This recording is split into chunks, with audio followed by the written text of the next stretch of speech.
咳嗽止不住，一个强力止咳方，辛咳、久咳、寒咳、热咳皆可用。大家好，我是张医生。咳嗽一直止不住，吃了药也不见好。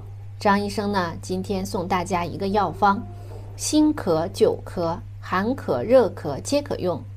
最近到了换季的时候呢，张医生呢就发现我的私信多了起来，有好多患者普遍反映说自己最近经常咳嗽，嗓子还干痒，这到底是怎么回事呢？医生就来给大家详细讲一讲。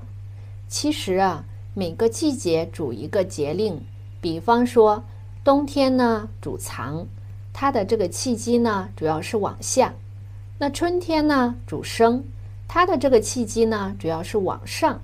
这样一上一下，就容易导致我们身体气机功能的异常。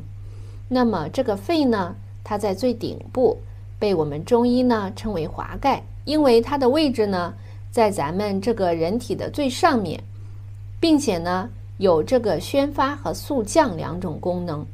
那什么是宣发、肃降呢？宣发就是呼气，肃降呢就是吸气，一呼一吸完成我们人体的这个呼吸运动。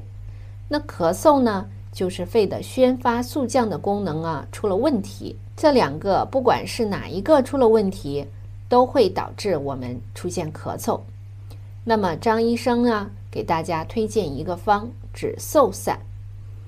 这个方呢，它的功效是宣利肺气，疏风止咳。这个方是由桔梗、甘草、白钱、紫苑、荆芥、陈皮、百部组成。那比方说有的人就觉得自己每次要咳的时候呢，嗓子发痒，还有点干，还感觉胸口有点发闷，脉呢也偏浮缓。这个时候呢就需要恢复这个肺肃降的功能。那如果是咳嗽的时候呢，感觉自己嗓子里有痰，总咳不出来，那就是宣发的功能出了问题。我们就需要恢复这个宣发的功能，去把这些碎浊排出来。那这个方里面的桔梗呢，宣利肺气，把我们的这个气道打开，达到一个止咳的效果，并且呢可以把这个痰浊排出来。白钱、紫苑、百部是止咳效果非常好的3味药，分别从疏散风邪、润肺化痰着手。而百部呢，作为止咳药，不管是辛咳、久咳、燥咳、风咳，它都可以，是一个止咳非常全面的药物。